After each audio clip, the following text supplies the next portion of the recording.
Destaque que chega de Brasília, o ministro da Fazenda, Fernando Haddad, ele afirmou que há um consenso dentro do PT e também da base aliada para que o Lula concorra ao 4º mandato à presidência da República. Haddad descartou qualquer possibilidade de sair como candidato à sucessão pelo PT. Ele disse ainda que, ao mesmo tempo que é um trunfo ter uma figura política da estatura de Lula à disposição do PT, existe um grande desafio de pensar em um nome para substituí-lo. Giro com os nossos comentaristas, vamos a Brasília, Cláudio Dantas com a gente. Dantas, seja muito bem-vindo, ótima noite a você. Haddad é ministro de Lula, eu não sei se ele diria outra coisa, senão afirmar que Lula é um consenso para 2026. Você conversa com muita gente aí em Brasília, do PT e de dentro do governo. De fato, Lula é consenso para 26 ou não? O próprio Haddad corre por fora. Quem ousa discordar do Lula dentro do PT? Daniel, muito boa noite a toda a nossa audiência, boa noite, Beraldo. O PT, ele se caracterizou por uma cultura do líder máximo, né? Essa cultura é muito própria da esquerda, de regimes socialistas, etc., onde o PT bebeu, né, da sua fonte ideológica. Então, assim, o Lula, de fato, ele é um personagem importante da política no sentido de ser um fenômeno eleitoral, né? Ele é um fenômeno eleitoral, assim como Bolsonaro também é um fenômeno eleitoral, e é um líder de característica populista, né? Então, ele exerce um poder muito grande dentro do partido.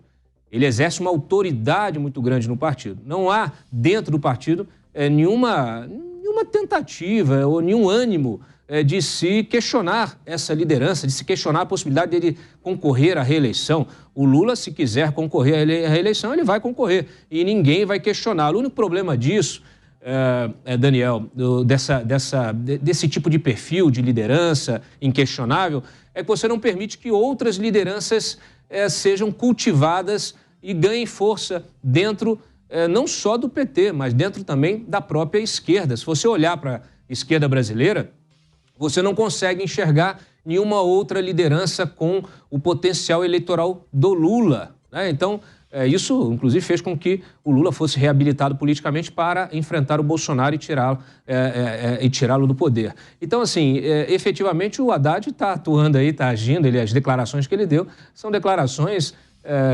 naturalmente que vão nessa linha, né? Ele também não vai questionar, ele não é burro, é uma pessoa inteligente e ele está seguindo o curso, né? Claro, aí ele fala, ele projeta lá para frente, bom, para depois, depois de 2026, tirando 2026, aí a gente tem de falar justamente de um nome para substituir o Lula, até porque o Lula já está bastante idoso. Então, ele quando projeta isso lá na frente, ele também está fazendo uma provocação ao próprio PT e à própria esquerda, que não tem nomes disponíveis com essa estatura eleitoral do Lula. Mas o Haddad, eu achei curioso nessa entrevista que ele deu, porque ele se coloca como um personagem político de uma envergadura realmente que me surpreendeu, né? Ele disse o seguinte, olha, eu fui criticado no MEC e virei o melhor ministro da educação da história do país, depois que deixei o MEC. Melhor prefeito da história de São Paulo, depois que deixei a prefeitura. Tomara que aconteça a mesma coisa agora como ministro da Fazenda. A autoavaliação do Haddad, olha, muito bacana, viu? Você ter essa autoavaliação de si mesmo, realmente dificilmente você vai entrar em depressão, você vai questionar, né? Vai entrar naquela síndrome do impostor, vai questionar as suas capacidades. Naturalmente, ele está fazendo essa autopromoção, colocando o próprio nome dele nessa discussão. Mas é uma discussão que não vai acontecer agora, não. Elevadíssima, é verdade. Poderia até servir de exemplo para outras lideranças, poderia até invasar muitas vezes. Agora você, Cristiano Beraldo, seja muito bem-vindo. Ótima noite a você. Fernando Haddad antecipando já as discussões para 2026, eleições presidenciais, dizendo que o nome de Lula é consenso dentro do governo e dentro do PT. Lula é o principal nome do PT até hoje, mas é importante destacar, como bem lembrou Dantas, trata-se de um homem que tem 78 anos. Em 26, ele terá 81. Você também aposta nisso, Beraldo? Lula deve ser o nome do PT? Boa noite, Caniato. Boa noite, Dantas, boa noite à nossa querida audiência que nos prestigia todas as noites aqui no Pingos nos Is. O Lula é o grande nome da esquerda brasileira, não só do PT. Lula é o Pelé da esquerda. E aí imagina a quantidade de gente que quer ser substituta do Pelé, mas sabe que, sendo reserva do Pelé, dificilmente vai entrar em campo, pelo menos enquanto ele estiver na ativa. E Lula está chegando no final da sua vida útil, não digo nem política, porque a influência política pode permanecer, mas o vigor físico para ser candidato, para exercer o cargo de presidente da República, é claro que com o avançar da idade vai ficando mais difícil.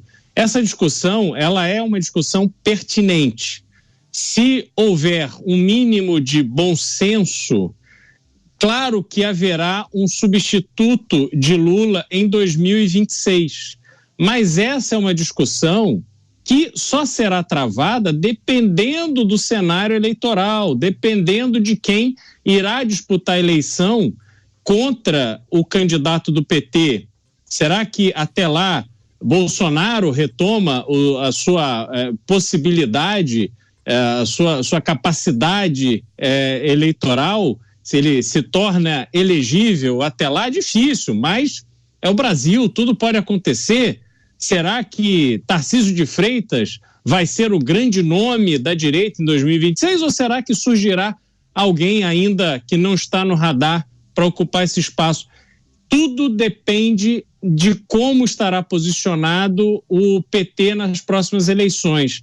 Se chegar-se ao consenso de que Lula é o único candidato capaz de vencer, certamente ele será candidato. Caso contrário, Haddad tem boas chances de ser ele o candidato do PT a disputar a eleição. Pois é, o Dantas já preparou um contra-argumento, agora chamou a atenção, o Beraldo chamou Lula de Pelé da esquerda. Eu imagino a dificuldade em você escolher um sucessor. Agora, o quanto as eleições municipais poderão resolver um problema para o PT?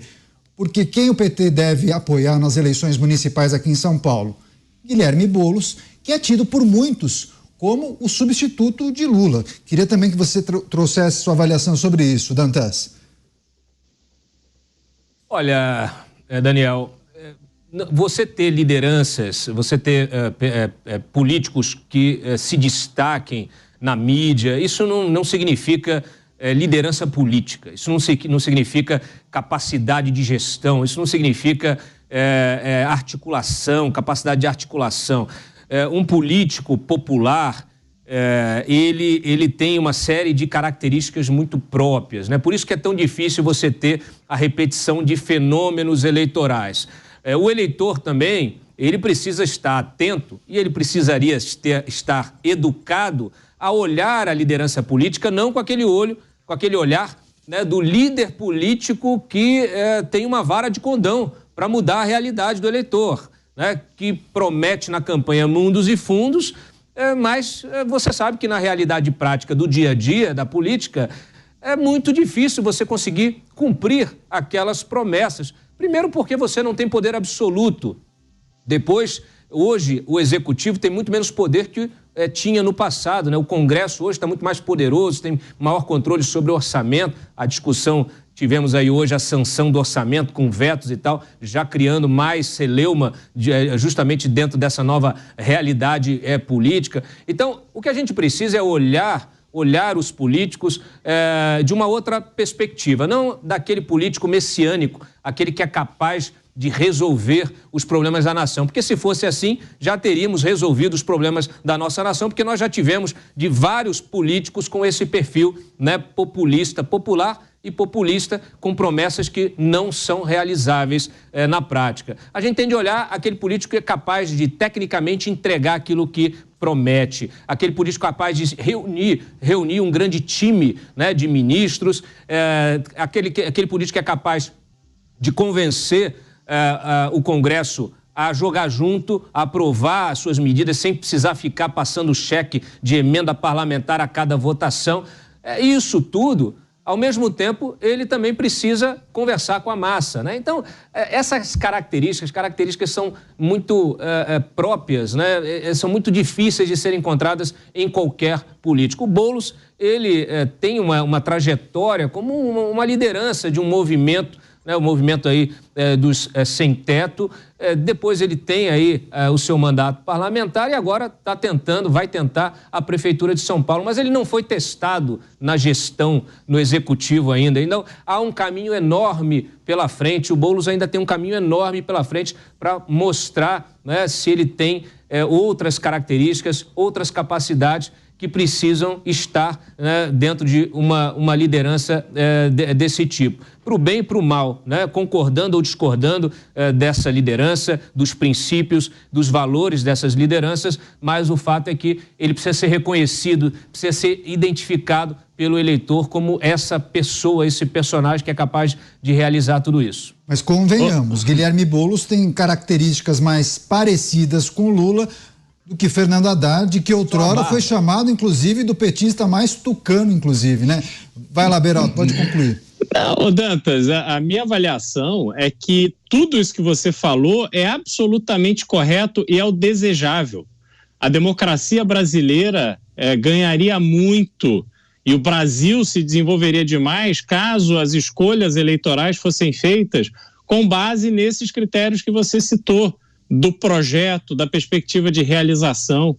Mas hoje nós estamos numa fase da política brasileira onde os teóricos heróis, aqueles que prometem dar tiro na cabecinha do bandido, são os que movimentam a alma do eleitor. De uma certa forma, o eleitor se preocupa mais com a promessa do que com a realização hoje em dia. E quando você olha para a forma de comunicação, da criação das ondas, que foi o que aconteceu com Lula. Lula foi eleito num momento onde não havia rede social, mas ele não tinha absolutamente nenhuma experiência de executivo. Tentou a eleição de presidente várias vezes, até que foi eleito.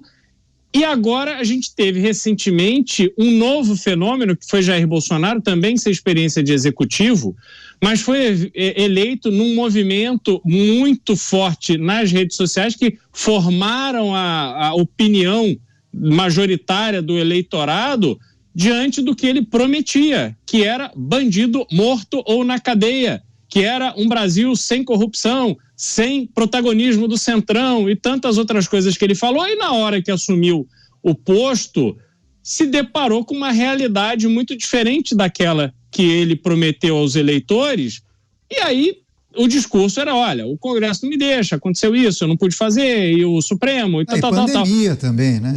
Claro, a pandemia atrapalhou demais, qualquer que fosse o governo, tendo que enfrentar a pandemia, teria o seu governo completamente desfigurado. Mas o fato é que o Brasil, como resultado desses 4 anos de gestão Bolsonaro, do ponto de vista estrutural, mudamos pouco. Tanto é que a gente vê pessoas que foram eleitas com apoio de Bolsonaro lá atrás, agora estão aí no governo Lula, né? A gente ainda não tem essa maturidade, porque também a gente precisa reconhecer que os números de educação no Brasil, apesar dessa autopromoção, essa autoavaliação de Haddad, os números de educação no Brasil pioraram demais durante a gestão do PT em termos de qualidade. A gente sabe que as pessoas, muitas vezes, hoje saem de uma faculdade no Brasil sem serem capazes de compreender aquilo que estão lendo. Então você não tem qualidade nenhuma na educação, apesar do diploma. E você não tem como ter uma democracia funcionando na sua plenitude se as pessoas não tiverem educação, não tiverem capacidade de avaliar a informação que recebem, se não tiverem condições de criarem referências, sendo de direita ou de esquerda. Esse é o problema. Há uma massa de eleitores que votam por ignorância em candidatos de esquerda, sem conseguirem fazer uma conexão daquele sonho, daquele mundo igualitário, que todo mundo tem oportunidade, mesa farta, picanha e cerveja, mas ninguém se atenta. Mas como é que eu vou ter isso de fato? Como é que essa realidade vai chegar a mim? Então você vive um mundo utópico, e a utopia aparentemente tem sido suficiente para resolver as campanhas eleitorais. Vamos ver o que acontece daqui para frente. Eu vou passar para o Dantas, mas preparem-se que a gente precisa falar em nomes para uma eventual disputa com o Lula. Vai lá, Dantas. Espera aí, Daniel.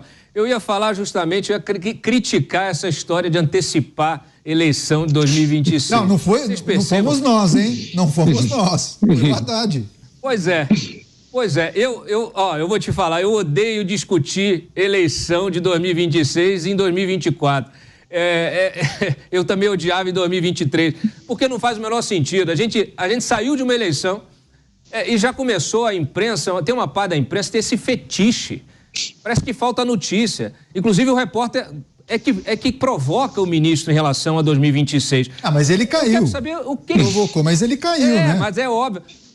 Mas o político ele tem o ego dele, ele gosta de ter o seu ego massageado. Então, tudo que ele quer é uma pergunta, e aí, lógico, tem o oportunismo ali, tem a oportunidade e tem aquela busca pela manchete, né? Que é o que acontece aqui, vira manchete. Quando você fala, 2026, né? O Lula, sem Lula, com Lula, você se coloca como alguém para substituir o Lula... o jornalista está jogando com o ego do próprio ministro e ele cai nessa conversa e responde. Ele deveria ter dito o quê? Não, 2026? Não, nós estamos em 2024. Eu não vou discutir, não tem sentido discutir eleição neste momento. Mas não, ele cai na conversa e acaba dando a manchete que o repórter quer. O problema é o seguinte, a gente não tem que discutir eleição, senão a gente já tem eleição de 2 em 2 anos. Se a gente ficar discutindo só eleição... a gente não vai discutir nunca política pública. Então, o nosso espectador, o nosso ouvinte, fica se perguntando, afinal de contas, eu vou cobrar o quê?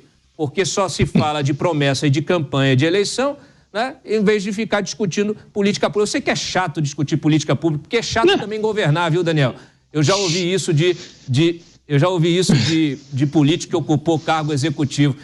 O político adora a campanha, adora o contato com a massa, adora sair na mídia, adora a rede social, mas quando ele senta na mesa, no gabinete dele, e precisa fazer reunião, olhar levantamento, dados estatísticos, reunião daqui, reunião dali, discutir, ele se cansa, ele olha aquilo e fala assim, não tem aí chama o secretário da Casa Civil, chama o ministro da Casa Civil, chama alguém para resolver esse negócio, para governar para mim, porque assim... É mais fácil viajar, pegar um avião e sair na mídia. Mas, Dantas, convenhamos, qual é o projeto? O que a gente vai discutir de projeto de governo? Qual é o projeto para educação? Qual é o projeto para agricultura? Qual é o projeto, até econômico? Não tem projeto econômico. Tem um esforço tremendo de arrecadação. Mas você olha, quer dizer, como é que nós vamos transformar o Brasil? Como é que o Brasil vai virar a potência que ele tem capacidade de ser? Como é que você vai melhorar a vida dos brasileiros de forma objetiva, efetiva? Não tem. Eles ficam discutindo política e contando com a sorte. Então o preço da carne cai no mercado internacional, pronto. É o governo que tomou medidas para colocar picanha na mesa do pobre brasileiro? Isso é o que resta, falar da próxima eleição. Beraldo, em cima disso que você está dizendo, você se lembra dos 2 anos e meio da gestão de Michel Temer? Você se lembra o que ele fez em 2 anos e meio? Como estava o Brasil, como ele entregou? E ele passou por 2 pedidos de impeachment, inclusive ele tinha um bom controle do Congresso Nacional, já tinha sido presidente da Câmara por diversas ocasiões, mas digamos que ele em 2 anos e meio conseguiu entregar coisas muito interessantes, né? E também com o seu ministro Chamo Meirelles conseguiu resolver em parte os problemas da economia naquela ocasião. Agora, Dantas, quero inclusive devolver em cima disso que falou o Beraldo, que você trouxe há pouco. Quais são os sinais que uma gestão costuma entregar ao longo dos 4 anos de administração de que, pera lá, na verdade essa é uma típica gestão de quem vai tentar uma reeleição? Porque muitos, como você bem disse, fogem de algumas pautas que são muito delicadas, né? Tivemos uma reforma no primeiro ano da gestão de Lula, mas o que a gente tem que ficar atento nos próximos anos em relação a isso? Daniel, quando a gente... se debruça, por exemplo, sobre essa discussão da economia, né? O Haddad, ele se coloca na posição de alguém, né, que está buscando a austeridade fiscal. Ele se atribui a isso, assim como se atribui o fato de... né, ele acha que foi o melhor prefeito de São Paulo, acha que foi o melhor ministro da Educação, ele acha que é austero. Ao mesmo tempo, você tem o próprio Lula, muitas vezes, desautorizando o seu ministro. Por quê? Porque o Lula tem a visão eleitoral do negócio. Ele sabe que essas pautas de arrecadação, elas vão cobrar o seu preço. E olha só que interessante, nós tivemos hoje a sanção do orçamento. O presidente Lula sancionou o orçamento de 2024 e vetou o tal do cronograma de pagamento das emendas. Aquele cronograma obrigatório que era, é claro, uma demanda dos parlamentares, do Congresso Nacional, que quer resolver, né, nos primeiros 6 meses aí as suas bases eleitorais, mandar dinheiro para as prefeituras e tal, porque eles estão de olho na eleição. Esse ano é ano eleitoral, segundo semestre vai ser praticamente eleição. Mas acontece que essa decisão, essa medida tinha um efeito de melhorar o ecossistema político, porque desvinculava a liberação de emendas do interesse do Planalto com determinadas votações. A gente sabe como é que funciona, o toma lá da cá, essa barganha política que se repete na história do Brasil, né? Então vamos lá, tem uma votação de interesse do Palácio, ele vai lá, chama os deputados, libera as emendas. Esse cronograma obrigatório, ele desvinculava, ou seja, ele enfraquecia esse toma lá da cá. Eu vejo essa medida como uma medida muito importante para mudar essa realidade política de barganha, de troca-troca, de tomar lá da cá. Quer dizer, melhora esse ecossistema. Só que é o seguinte, o Lula aprovou o fundão eleitoral. Então assim, tem lá 4,9 bilhões de reais de fundão eleitoral, de dinheiro do pagador de impostos para fazer o quê? Para eleger os políticos que muitas vezes vão roubar o mesmo pagador de impostos, o mesmo eleitor. Não faz o menor sentido. Então, assim, é muito complicado. É como eu disse, governar é muito chato, né? É mais fácil fazer essa firula, fazer esses gestos, né? E olhar para a próxima eleição. Vai lá, Beraldo. Agora, não, o Congresso não vai derrubar esse veto, Dantas? Eles têm poder para isso. O veto... Não, o Congresso vai derrubar esse veto, como vai derrubar a MP da reoneração. Mas perceba o seguinte, Beraldo, o governo só nesse recesso já comprou 2 brigas com o Congresso. Isso é muito importante para o nosso espectador, para o nosso ouvinte. Primeiro, a MP da reoneração, que desconsiderou a lei aprovada pelas 2 casas, discutida em 10 meses, que era a lei de desoneração da folha de pagamento de 17 setores. Então, o governo foi lá, MP para reonerar gradativamente esses 17 setores, desprezando toda a tramitação na Câmara. Você agora tem esse veto ao cronograma das emendas. Então, são 2 brigas que você compra com o Congresso em pleno ano eleitoral. Esse Congresso é muito curioso, porque nós estamos ouvindo, eu ouço muito aqui, inclusive em decisões do Supremo, com conversas com ministros e tal, no Judiciário, esse Congresso bolsonarista que quer recercear o Supremo, esse Congresso bolsonarista, esse Congresso bolsonarista. Então, de repente... Pode estar se formando essa consciência de que você, numa eleição, você precisa naturalmente de um rival, de um inimigo. Então, se eu não estou conseguindo entregar as promessas da campanha, é porque eu tenho um inimigo, é o Congresso bolsonarista, que impede, que fica aqui exigindo todo o recurso do orçamento e impede que eu consiga executar as minhas promessas de campanha. É um recurso eleitoral, faz parte do jogo político, só que o eleitor precisa ficar esperto. Porque é muito fácil você jogar a culpa no outro. Pois é, o Antônio Wendel, o Dantas, concordou com você. Tantas questões de agora para vocês discutirem e tratando de 26, mas Antônio Wendel faz parte do jogo. O jornalismo é assim, a gente tem que trazer todas as questões, mas a gente sempre agradece a participação de todos. Pode fazer o seu complemento, Beraldo, e se quiser trazer também... Olhando para 26, mas analisando todas essas questões que envolvem a administração e como conseguir entregar para a população alguma coisa que seja importante, faça diferença na vida do brasileiro, porque isso certamente servirá para o PT e também para a próxima chapa, que será Lula, ou enfim, outro candidato, talvez Fernando Haddad. Vai lá, Beraldo. O que acontece é o seguinte, na esquerda brasileira, essa questão do substituto de Lula, claro que hoje quem tem maior condição de popularidade é o Boulos, né? E desculpe aqui, a luz não está querendo ficar acesa, mas vamos lá. O Boulos, ele tem uma vida própria, ele tem uma vida à margem do PT, e isso incomoda muito internamente. O PT está apoiando o Boulos na Prefeitura de São Paulo justamente porque quer tirar Boulos dessa disputa de 26. Sabe que ele será uma figura importante no futuro para levar votos da esquerda, esses votos que ficarão sem Lula, ou em 26 ou nas próximas eleições, e aí o próprio PT já demonstra que não tem condições, hoje não tem equilíbrio de ficar sem Lula, porque eles já vão brigando entre eles, mesmo com Lula presidente da República.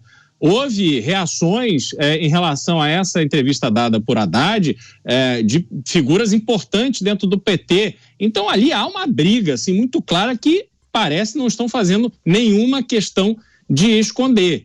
E a gente tem que olhar isso tudo dentro dessas perspectivas todas da realidade política do Brasil. A gente falou agora, por exemplo, do orçamento que foi aprovado com quase 5 bilhões de reais de fundo eleitoral para fazer uma eleição que é caríssima, porque a gente está falando de eleição simultaneamente em quase 6 mil municípios, onde você tem os candidatos a prefeito, tem os candidatos a vereador, cada partido fazendo a sua chapa.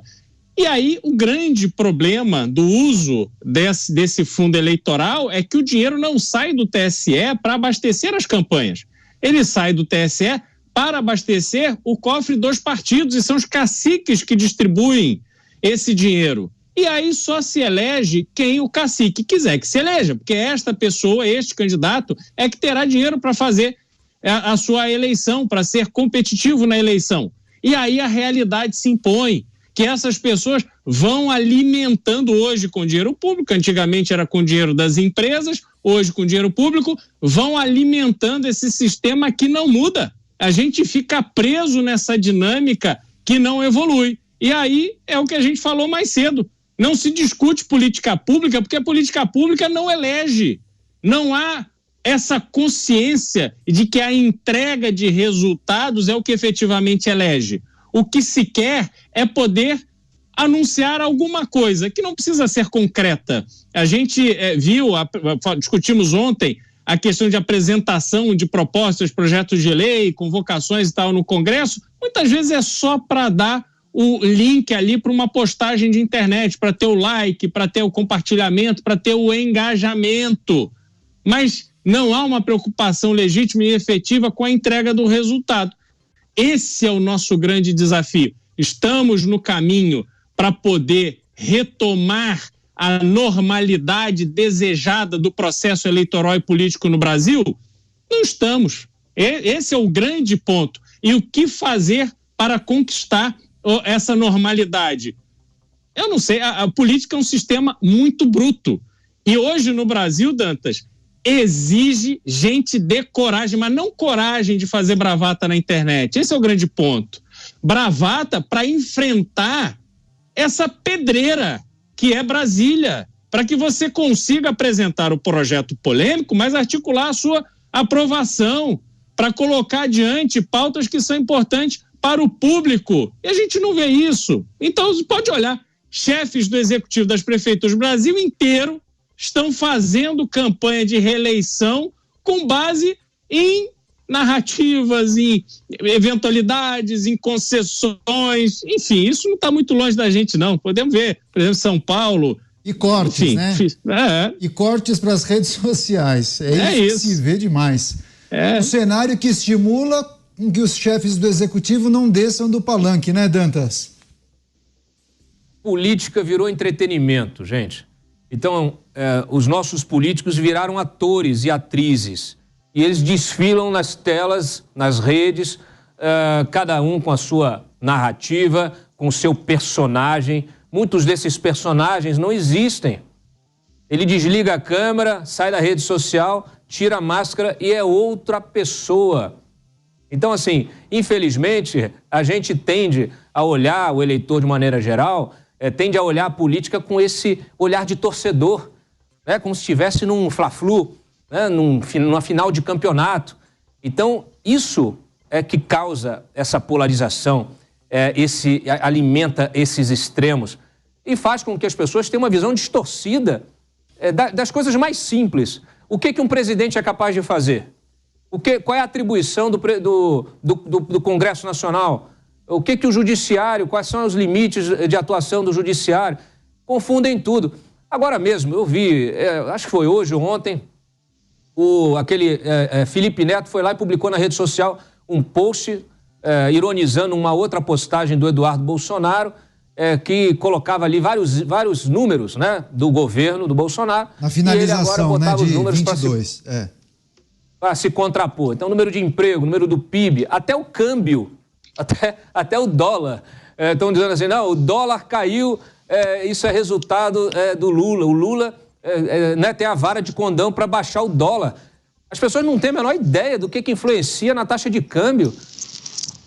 E você precisa olhar para a economia americana, para os juros americanos, para a taxa básica lá, para aqui, se tem investimento entrando, como é que está a nossa balança comercial, como é que está a nossa inflação. Poucos sabem que se você baixar muito a taxa de juros, você provavelmente vai ter um descontrole da inflação e vai ter um aumento do câmbio, um aumento do dólar. Então, assim, é uma manipulação que muitas vezes você fica pensando se aquilo é só um fetiche ou se é proposital, ou se essas pessoas têm um mínimo de conhecimento daquilo que estão falando. O problema é que elas influenciam muita gente, elas impactam muita gente e esse discurso manipulado, distorcido, ele é reproduzido e acaba fazendo a cabeça do eleitor. Mas esse desconhecimento, essa falta de educação política não acaba beneficiando grande parte dos políticos, inclusive muitos que vão se candidatar em 26, talvez se utilizem disso para abraçar algumas pautas que certamente acabam colando, dando certo e fazendo com que muitos que não são, digamos, tão preparados ou tão adequados para aquele momento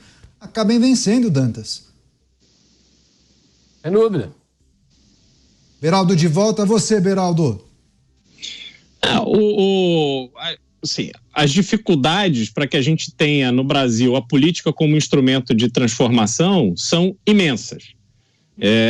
A própria dinâmica de realização de campanha, porque a gente vê essa questão, para mim, do fundo eleitoral, que é algo que precisa ser mais debatido na sociedade brasileira. Eu sou, por exemplo, da opinião de que fundo eleitoral tem que sair do TSE direto para a conta do candidato de forma igualitária, e aí os partidos é que façam chapas com aqueles candidatos que eles acham que têm condição de ganhar, ao invés de ficar fazendo chapa com aquele número imenso de candidatos que não vão ganhar, que todo mundo sabe que não vão ganhar, mas são importantes para fazer coeficiente eleitoral, para dar mais cadeiras para aqueles escolhidos do cacique partidário ocuparem as posições nas câmaras de vereadores ou assembleias legislativas ou em Brasília.